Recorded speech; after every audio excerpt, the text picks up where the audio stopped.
अंजाम देते हैं, कुछ वो हैं जो आमाले सालेहा अंजाम नहीं देते। कुछ वो हैं जिनके साथ नमाजें हैं, जिनके साथ रोजे हैं, जिनके साथ ज़कात है, जिनके साथ हज है, जिनके साथ सदकात हैं, जिनके साथ नवाफिल है, जिनके साथ तिलावत कुरान है, जिनके साथ शबीने हैं। कुछ वो हैं जिनके साथ ईमान भी नहीं, कुछ वो हैं ईमान तो है नमाजें नहीं, कुछ वो हैं जिनके साथ नमाजें हैं ज़कातें नहीं, कुछ वो हैं जिनके साथ ज़कातें भी हैं हज नहीं, कुछ वो हैं जिनके साथ हज तो हैं लेकिन रोजे नहीं, कुछ वो हैं जिनके साथ रोजे भी हैं लेकिन नवाफिल नहीं। रब फरमाता है उरिस्तमुहा बिमा कुंतुम तामलून, ये जन्नत तुम्हें विरासत में मिलेगी तो लेकिन तुम्हारे अमाल की वजह से मिलेगी। नारे लगाने से कुछ नहीं होता, जैसा तुम्हारा अमल होगा, जैसे तुम्हारी इबादतें होंगी, उसी के मुताबिक तुमको जन्नत में जाना होगा। आए रब, यहाँ विरासत में एक चीज मिल रही है, ठीक है, लेकिन वहां ये बताया जा रहा है कि इस विरासत के हकदार तुम जभी होगे जबकि तुम्हारे अमाल ठीक होंगे। इस विरासत के हकदार तुम जभी होगे जबकि तुमने दीन की अमानतों को संभाला होगा। इस विरासत के मुस्तहिक तुम जभी होगे जबकि तुमने दीन से अपने अखलाक को सजाया होगा। इस विरासत के मुस्तहिक तुम जभी होगे जबकि दीन से तुमने अपनी आदतों को मुज़य्यन किया होगा। लेकिन जहां कुरान की विरासत की बात आती है, जहां किताबुल्लाह की विरासत की बात आती है, जहां किताबुल्लाह के अता करने की बात आती है, जन्नत आमाले सालिहा से मिलनी है, जन्नत इबादतों से मिलनी है, जन्नत रियाजतों से मिलनी है, जन्नत ज़ुहद तक़वा से मिलनी है, जन्नत परहेजगारी से मिलनी है, जन्नत आमाले सालिहा से मिलनी है, जन्नत नवाफिल से मिलनी है, नमाज से मिलनी है, ज़कात से मिलनी है, रोजे से मिलनी है। लेकिन जहां किताबुल्लाह की बात आती है, उस किताब की बात आती है जिसको महबूब ने अपने खास सीने मुबारक पर अपने खास फजल से उतारा, वो किताब जो इतनी सकील थी कि अगर पहाड़ों पर उतारी जाती तो रोजे रेजे हो जाते, जब उसको देने की बात आती है तो रब ये नहीं फरमाता कि हमने कुरान का वारिस उनको बनाया जिनके अब्बा कारी थे, हमने कुरान की दौलत उनको दी है जिनके अब्बा ऐसे थे, बल्कि रब फरमाता है नहीं, इस विरासत के लिए किसी अमल की जरूरत नहीं होती, बल्कि जब ये विरासत मिल जाए तो ये समझ लेना कि ये हमारा सिलेक्टेड पीस, अल्लज़ीना इस्तफ़ैना, मिलेगी ही उसको जिसका इंतखाब हो चुका है।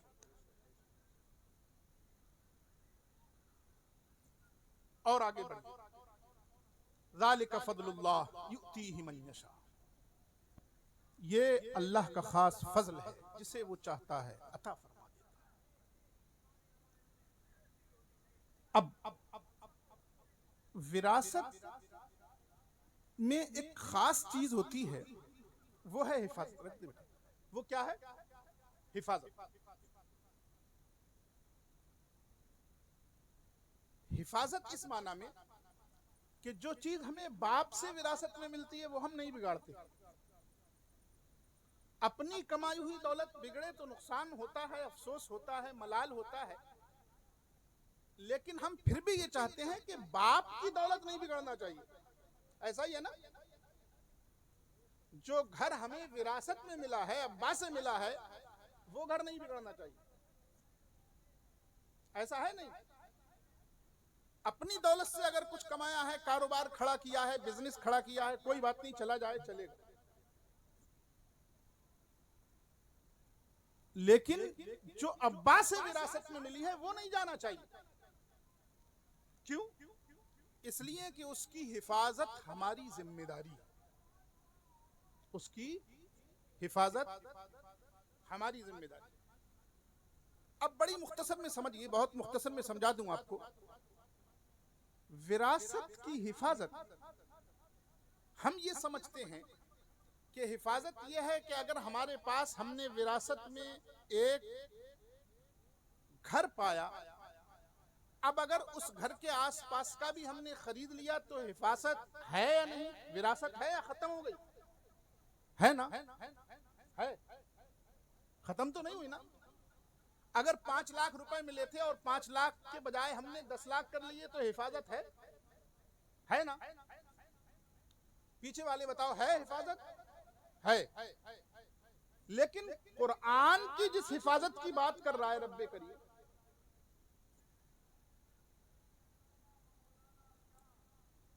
ये हिफाजत तो बहुत छोटी सी है जो हम विरासत की किया करते हैं।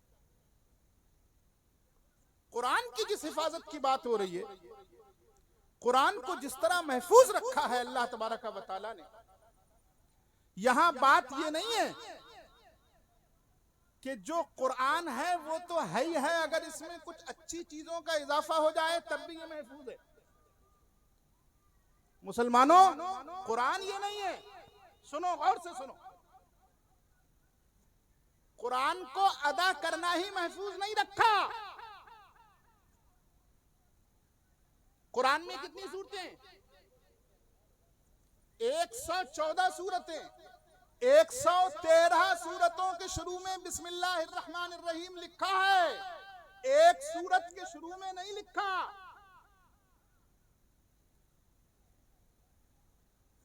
क्यों? 1400 साल हो गए। बिस्मिल्लाह तो अच्छी चीज है, लिखना चाहिए, क्यों नहीं लिखी जाती? आज तक किसी ने इतनी हिम्मत नहीं की कि उस सूरत के शुरू में बिस्मिल्लाह लिख देता। हमारे असलाफ का ये अमल, सहाबा का ये अमल बता रहा है कि मुसलमानों समझो, यहां बात सिर्फ इतनी ही हिफाजत की नहीं है कि असली चीज महफूज रहे, बल्कि यहां बात उस हिफाजत की है कि जितना है उतना रहेगा, न इसमें से कम हो सकता है न इसमें बढ़ाया जा सकता है। अच्छा है, ठीक है, अपने घर रखो, कुरान के नाम पर मत कहो। आप देख रहे हैं मजमू ज़वाइद की एक रिवायत ज़हन में आ रही है, समाप्त कर। हजरत अब्दुल्लाह इब्ने मसूद रदियल्लाहु ताला अन्हु बहुत मशहूर सहाबी हैं। एक शख्स उनके पास कुरान पढ़ने पहुंचता है और उन्हें पढ़कर सुनाता है, इन्नमस सदक़ातु लिल फुक़राई वल मसाकीन। आयत करीमा है, बहुत मशहूर है, आप लोग सुनते रहते होंगे। जब हजरत अब्दुल्लाह इब्ने मसूद सुनते हैं इन्नमस सदक़ातु लिल फुक़राई वल मसाकीन, कहते हैं माहा कज़ा अक़रानिहा रसूलुल्लाह, ये आयत मुझे अल्लाह के रसूल ने इस तरह नहीं पढ़ाई है। ये आयत मुझे अल्लाह के रसूल ने इस तरह नहीं पढ़ाई है। मतलब ये कि अब्दुल्लाह इब्ने मसूद बता रहे हैं, प्यारे कुरान पढ़ रहे हो, कुरान जैसा रसूल ने पढ़ा है वैसा ही तुम्हें भी पढ़ना होगा। ये नहीं कि तुम हिंदुस्तान के हो तो लैंग्वेज अलग हो जाए, पाकिस्तान के हो तो अलग हो जाए, अरब के हो तो अलग हो जाओ। कुरान पढ़ रहे हो, ये वैसे ही पढ़ा जाएगा जैसा रसूल ने पढ़ाया है। माहा कज़ा अक़रानिहा, ये आयत मुझको रसूल ने ऐसे नहीं पढ़ाई, तो फिर तुम कौन होते हो? अब ये हैरान, क्या हुआ, मैंने तो आयत सही पढ़ी। तो पूछते हैं अब्दुल्लाह इब्ने मसूद है, अबू अब्दुर्रहमान आप ही बताइए, अल्लाह के रसूल ने ये आयत कैसे पढ़ाई? हजरत अब्दुल्लाह इब्ने मसूद लिल फुक़रा में मत करके बताते हैं कि इन्नमस सदक़ातु लिल फुक़राई वल मसाकीन नहीं, बल्कि अल्लाह के रसूल ने मुझे इस तरह पढ़ाई, इन्नमस सदक़ातु लिल फुक़राई वल मसाकीन। देख रहे हैं आप, मद्दे फरई को भी हजरत अब्दुल्लाह इब्ने मसूद ने बर्दाश्त नहीं किया, जबकि कुर्रा भी इसको फरई कहते, असली नहीं कहते। लोग कहते हैं कि कुर्रा बहुत ज्यादा ध्यान देते हैं, मैं कहता हूं अभी भी कम देते हैं, इसलिए कि जिनको कुर्रा ने फरी कहा है उसको अब्दुल्लाह इब्ने मसूद ने उसके बगैर पढ़ने नहीं दिया। कहा नहीं, ऐसे कुरान नहीं पढ़ाया मुझे अल्लाह के रसूल ने, मत के साथ पढ़ाया। और हम हैं कि बस पढ़े जा रहे हैं। जिस तरह ये याद करते हो कि मिसवाक करना सुन्नत है, सीधा पैर पहले जूते में डालना सुन्नत है, बायां पैर पहले निकालना सुन्नत है, मस्जिद में दायां पैर दाखिल करना सुन्नत है, पाजामा इस तरह सुन्नत है, मिसवाक सुन्नत है, वुजू की सुन्नतें ये हैं, ये सुन्नत है, ये सुन्नत सब याद करो, लेकिन ये भी याद करो कि कुरान वैसे ही पढ़ना सुन्नत है जैसा रसूल, और इसी का नाम तजवीद है। घबराया मत करो जब कारी साहब क्या करें तजवीद से पढ़ो, अरे इसी का नाम तजवीद। साहिब खुलासतुल बयान ने साफ लिखा, तजवीद व अदाउन का अदाए रसूल। तजवीद की बहुत लंबी चौड़ी तारीफ नहीं, तजवीद एक अदा है, वही अदा जो रसूल ने की थी। रसूल की तरह तुम अदा कर दो, तुम्हारे कुरान में बरकत है। तो कुरान के नुकूश ही महफूज नहीं किए गए, कुरान का अंदाज भी महफूज किया गया। जैसे रसूल ने पढ़ा है वैसे ही। यह है वो किताब जिसको देने की बात कर रहा है रब। फिर हमने किताब का वारिस बनाया अपने उन बंदों को जिन बंदों का हमने इंतखाब कर लिया। उसी किताब के आज ये बच्चे हाफिज बने, जिस किताब के ताल्लुक से रब ने फरमाया हम वारिस बनाते हैं इस किताब का, और इसका वारिस बनाना ये खास हमारे फजलो करम से। और ये वो किताब है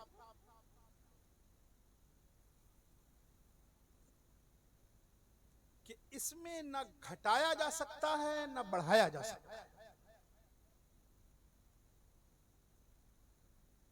इसलिए कि इसकी हिफाजत की जिम्मेदारी रब ने।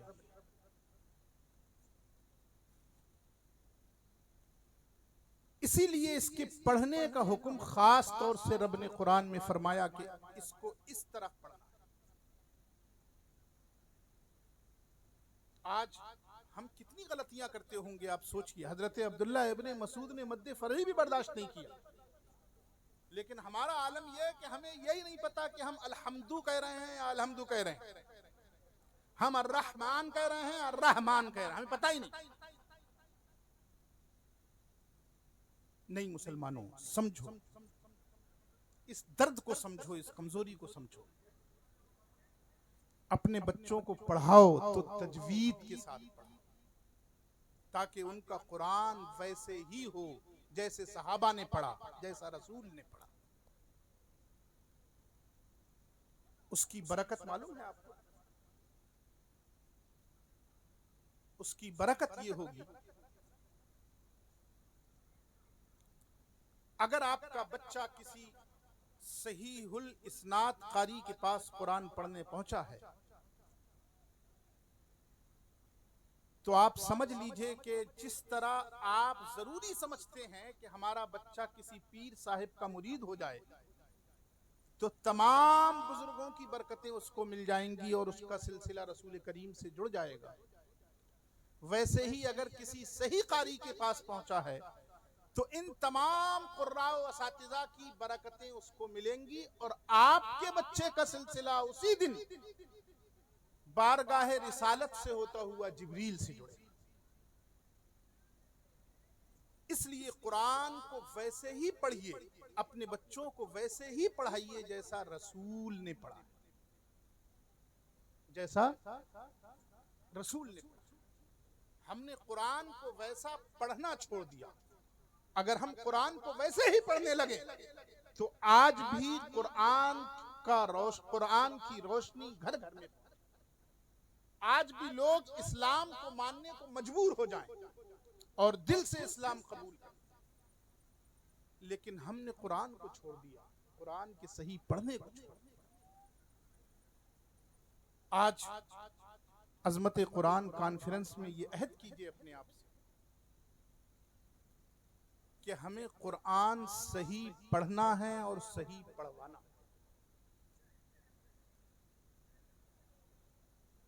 इसलिए कि ये सबसे बड़ी जिम्मेदारी। देखिए, कुरान एक ऐसी चीज है कि इसके बगैर नमाजी नहीं होनी।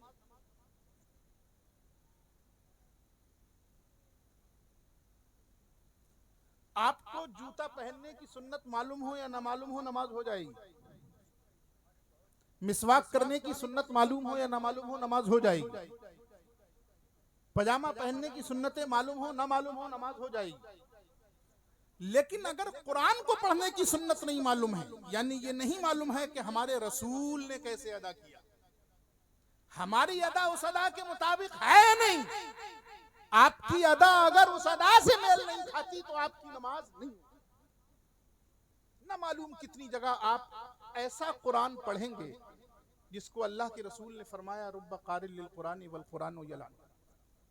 कुरान के बहुत से पढ़ने वाले ऐसे होते हैं कि कुरान उन पर लानत कर रहा है। कौन लोग हैं वो लोग हैं जो कुरान पढ़ते तो हैं लेकिन वैसा नहीं पढ़ते जैसा रसूल ने पढ़ा है।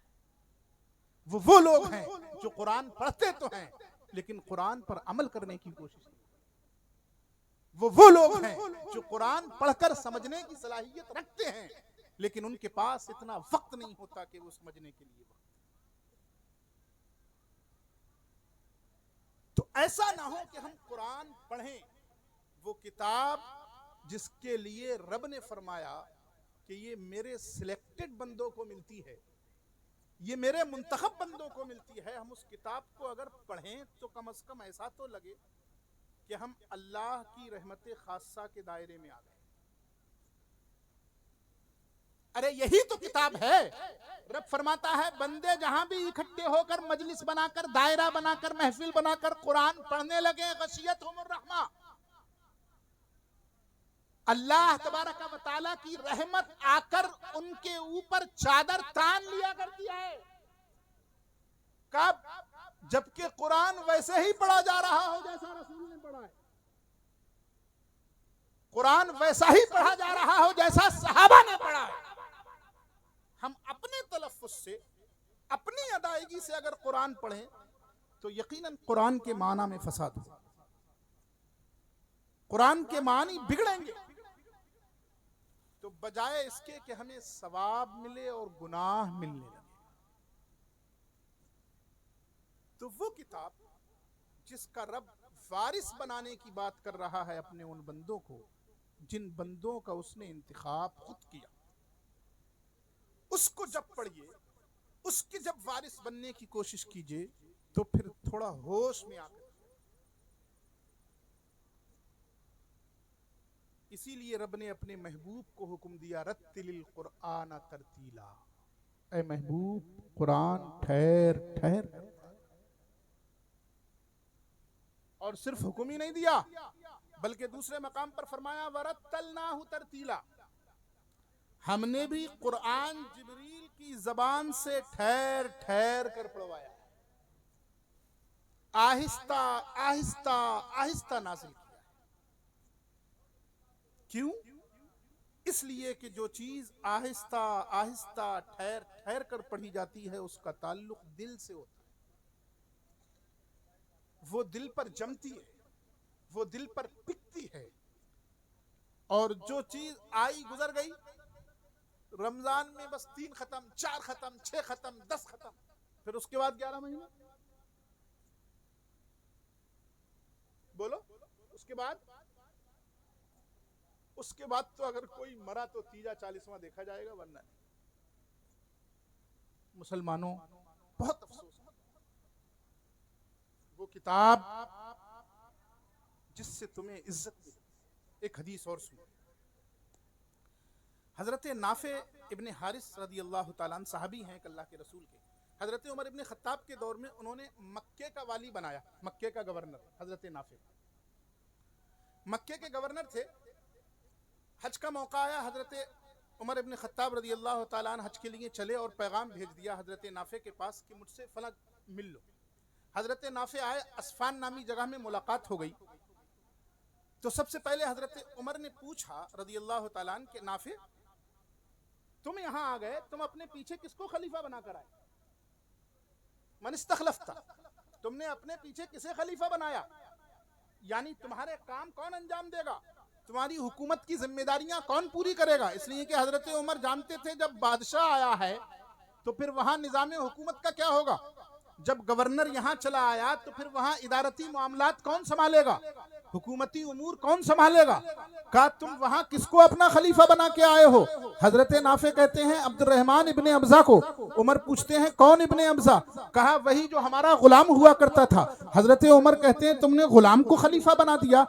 कहते हैं हाँ, आपको नहीं मालूम वो कुरान का कारी है, आपको नहीं मालूम वो कुरान का हाफिज है। जब हजरत उमर इब्ने खत्ताब ये सुनते हैं तो कहने लगते हैं यकीनन अल्लाह तबारक व तआला इस किताब के जरिए कुछ कौमों को बुलंदियां अता फरमा देता है और इसी को छोड़ने की वजह से कुछ कौमों को पस्तियों के गड्ढे में डाल दिया करता है। ये है वो किताब। आप ये ना समझें कि हजरत उमर इब्न खत्ताब ने मौला को, गुलाम को, आजाद करदा गुलाम को हाकिम बनाने पर एतराज जताया था। नहीं नहीं, हजरत उमर इब्न खत्ताब ने इसलिए कहा था कि वो जो हमारा आजाद किया हुआ गुलाम है उसकी लोगों में दहशत नहीं होगी, उसका रोबो दबदबा नहीं होगा, वो लोगों की नजर में उसकी अजमत और हैबत नहीं होगी, लोगों की नजर में वो दहशत नहीं बिठा पाएगा, लोगों के दिलों में वो खौफ नहीं बिठा पाएगा। हो सकता है निजाम हुकूमत में कुछ गड़बड़ी हो जाए, हो सकता है कुछ चूल्हे हिलने लगे, इसलिए तुमने उसे क्यों बनाया, वो जो हमारा मौला था। फिर नाफे ने जवाब दिया कि नहीं नहीं, ऐसा नहीं है कि उसकी अजमत नहीं हो, ऐसा नहीं है कि उसके दिल, उस लोगों के दिल में उसका एहतराम ना हो, उसका खौफ ना हो, उसका अपना एक रोब है, उसका अपना एक दबदबा है। वो क्यों है उसकी वजह बताई नाफे ने। ये नहीं कहा कि दबदबा है, ये नहीं कहा कि एहतराम है, ये नहीं कहा कि अजमत है, ये नहीं कहा कि लोग ताजीम करते हैं, ये नहीं कहा लोग उसे एहतराम की निगाह से देखते हैं, बल्कि उस बात को बताने के लिए नाफे उमर इब्न खत्ताब को बता रहे हैं कि आए खलीफतुल मुस्लिमीन, आए अमीरुल मोमिनीन, वो कारी कुरान हुआ करता है, वो हाफिज कुरान हुआ करता है। मुसलमानों, यहीं से मुसलमानों का मिजाज भी समझो। उस वक्त जो मुसलमान हुआ करते थे उनकी नजर में हाफिज कुरान की अजमत हुआ करती थी। उस वक्त जो कारी कुरान हुआ करते थे लोगों की नजर में उनका एहतराम हुआ करता था। उस वक्त जो हाफिज कुरान हुआ करते थे लोगों के दिलों में उनका एहतराम हुआ करता था। आज की तरह नहीं था कि हाफिज फिरते रहते हैं, तुम कुर्सी पर बैठे रहते हो। नहीं मुसलमानों, उस वक्त उनके लिए एहतराम की जगह हुआ करती थी। इसलिए नाफे ने कहा अमीरुल मोमिनीन वो हाफिज हो गया है, वो कारी हो गया है, अब लोग उसे एहतराम की निगाह से देखते हैं। अब जब वो अहकाम जारी करेगा तो लोग उसको फॉलो। हम क्या करते हैं बताइए? सबसे गया गुजरा हाफिज जी को समझते हैं। ऐसा है नहीं, बस फर्क इतना ही है, वो दौरे फारूकी था और आज अपना दौर देखो।